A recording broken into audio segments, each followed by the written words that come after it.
the research project that I did for my doctorate. We published it in the Journal of Theoretical Biology. And it has a really catchy name. Made it onto the New York Times best-selling list.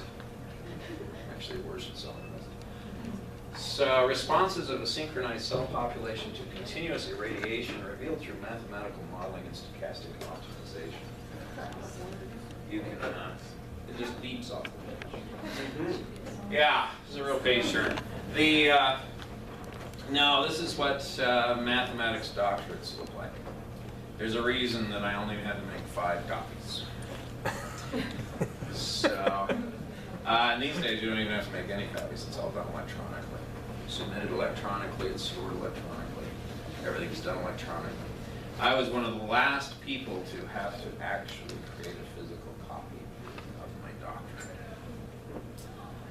What we're really looking at in looking at this is an approach to cancer treatment where you physically implant a radioactive diode in the tumor. I don't know how well acquainted you are with various cancer therapies, but usually when you do radiation, you go in, you're put in a tube, and basically they line things up and shoot the radiation in so that all the radiation hits at the tumor, but it's coming in from outside of you.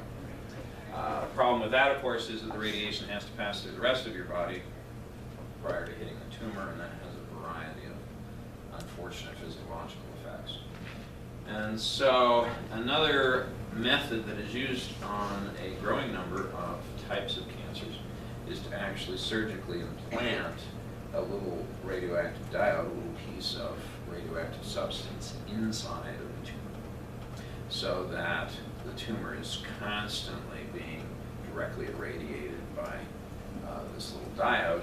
And my niece-in-law, it's a very convoluted relationship here, my niece-in-law's mother, however you want to figure out the relationship there, had a type of cancer where they did this. Of course, when they plant the diode in you, that means that you are radioactive.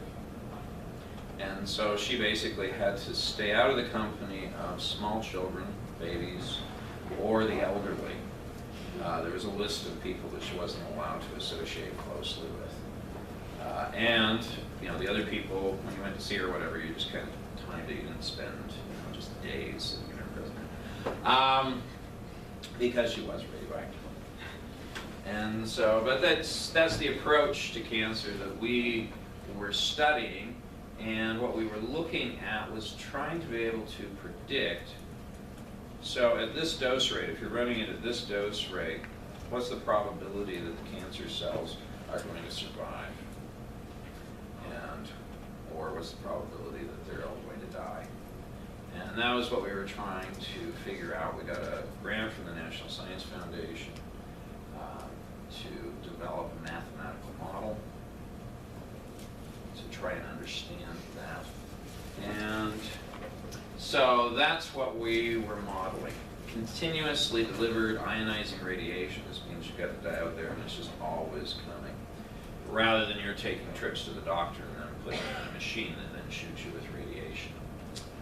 And then the unique part of our model was that we used a queuing system. A queuing system is just basically a waiting line, like you have at the bank or at Walmart, where you're waiting to get served, as a means to try and get some insights into how damage was done by the radiation and how that damage was repaired. So we created our mathematical model. It had 21 parameters in it, and you'll see those as we go along. In order to figure out the values of those parameters, we matched our model up against a bunch of experimental results from a couple of biologists at Colorado State University that they did on these particular type of cells. The HeLa stands for Henrietta Lacks. She had cancer. And back in 1951, her doctor, actually without her knowledge, took some of her cancer cells and found that they had a very unique property.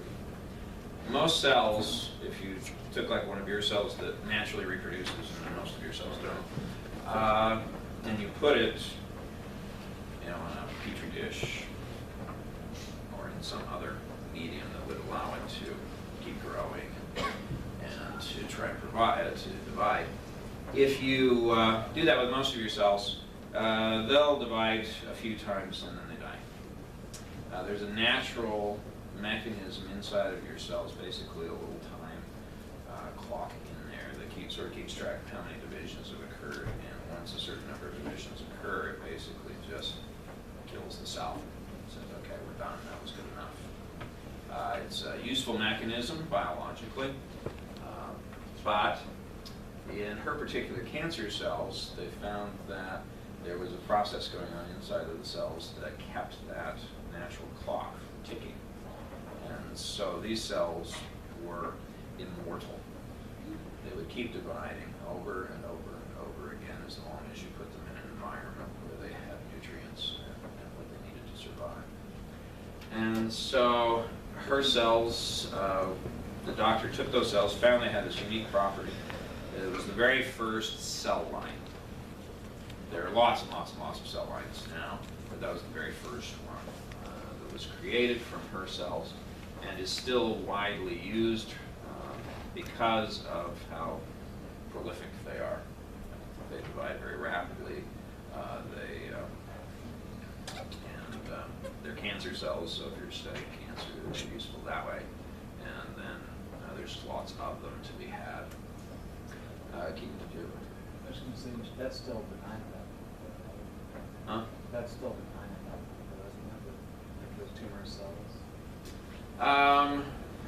Hers, I'm not sure. I don't know. She died shortly after, so her cancer was certainly not benign. The cells themselves, I'm not sure how they would classify them. So those were the experiments they did on those cells. We'll talk about the specifics of the experiment here in just a minute. But those are what we were looking at. We were matching our model up against their experimental results and using that to tune our model to figure out what actual values the parameters in our model had. And then we determined the parameters that yielded the best fit with the experiments, and then used the model to try and figure out some things about how the cells survived, repaired damage, and so forth. So, the way this will go, brief review of the biology, very brief, one slide. We'll take a look at the experiments that were performed, so you know how those were done, talk about the mathematical model, talk about how we implemented the model as a computer simulation, how we've actually found the parameters, and then what we discovered from those parameters. So first, those of you who don't know about cell division, the cells in your body, when they need to reproduce more of a particular cell type. For instance, you get cut, or for one reason or another, cells inside of your body die. For instance, you get cold, like mine, and your cell gets hijacked by a little piece of DNA as a virus, and that DNA then abuses your cell by running it at high frequency to create more of the cold virus, and then eventually your cell bursts and throws these things out. So your cell dies, and you need some more of those kinds of cells, for instance, lung cells, rather important. And so what happens is there's a very interesting mechanism. There's some really fascinating mathematics that go behind that as well. When that damage occurs, the body senses that damage, it actually triggers cells into dividing, so you get more of them. And so you have several stages to that division process. So there's the G1 phase, and that's where everything inside of the cell except the DNA is getting reproduced, so that you've got two sets of all of the manufacturing plant that's inside of your cells. Then you have the S phase, where the DNA is reproduced, and then you have G2, where we double check to make sure that everything got done right. and then it finally starts to split. Excuse me. And then it finally splits. And you end up with two absolutely identical cells, assuming everything went right. So the daughter cells here, you end up with two daughter cells. They should be clones of the original cell. Should have exactly the same DNA. And be exactly the same cell. So we end up with those two cells coming out. So what we were interested in studying is what happens to this process. With cancer cells, what's happening is this process is running out of control. And they're just continuing to reproduce, even though they shouldn't be reproducing. So when you talk about a cancer, a tumor, what you're really looking at is a bunch of cells of a particular type of your body that just, they run amok. And so you're creating all these cells and you don't need them. So we wanted to look at how does radiation affect this process of cell division. The experiment we were running up against had, they would take about 5,000. Synchronized means that all of the cells are in exactly the same phase. In this particular case, the mitosis phase, that last phase, where they're splitting. 5,000 cells, they put them into little flasks. They put flasks in irradiators, and some of them weren't irradiated, so we had a control group to test against. Some of them got hit by 10, 15, 18, 23, 37 rads per hour. Just to give you a feel for what kind of radiation levels those are. 25 rads is basically the level at which you would first get recognizable biological effects from being exposed to radiation. So anything below 25 and you really wouldn't see biological effects from the radiation. 25 and above, you would start to see some effects on your blood. It turns out your blood is the first thing to react to radiation. 37 and you still wouldn't be seeing much in the way of overall physiological effects. So these are the kinds of radiation levels that you get from implanting one of these diodes. They're the kind that aren't going to kill you or really harm you, but the hope is that they will harm or at least impede the cancer cells that they're next to. They left the flasks in the irradiators for 10 to 60 hours. They removed them, and then the key thing here is what they actually measured. What they measured was, okay, we have a single cancer cell that starts off, we let it go for a while, and the question is sort of how many children does it have, children, grandchildren, so forth, after the time has passed. How many descendants are there? So it's sort of a genealogy exercise. This is a strange look at family history. I should show this to my wife. She's really into family histories. I do family histories. Family history of cancer cells. And what we're trying to do is make it so they have no family history. But their family goes extinct. That's what we're really after. So, yeah. So that's what they would measure is how many, and then they would keep track of, okay, you know, we had 10 cells that gave rise to 5 descendants, and we had 12 cells that gave rise to 6 descendants, so forth and so on, and that's what they actually measured. So that was the data that we were running our model. Synchronization just means that all the cells started in mitosis, and this is where we start into the mathematical model. The question is, how are we going to model that mathematically? And so we chose an exponential distribution. Those of you who know stats, what we're talking about with a distribution is we're just, basically we've got a curve, and the area under the curve gives you the probability of certain events happening. And so with an exponential distribution,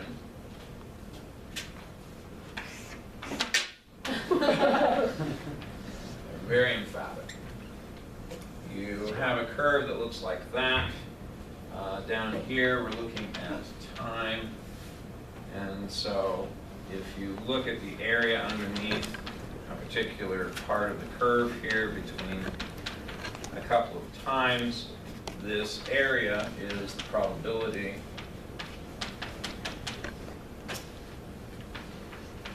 of, in this case, we were looking at how long it took the cell to finish dividing. All the cells were in the process of dividing when they put them in the flasks, but there would be some time until they actually divided. And so what we would have here is the probability of a cell dividing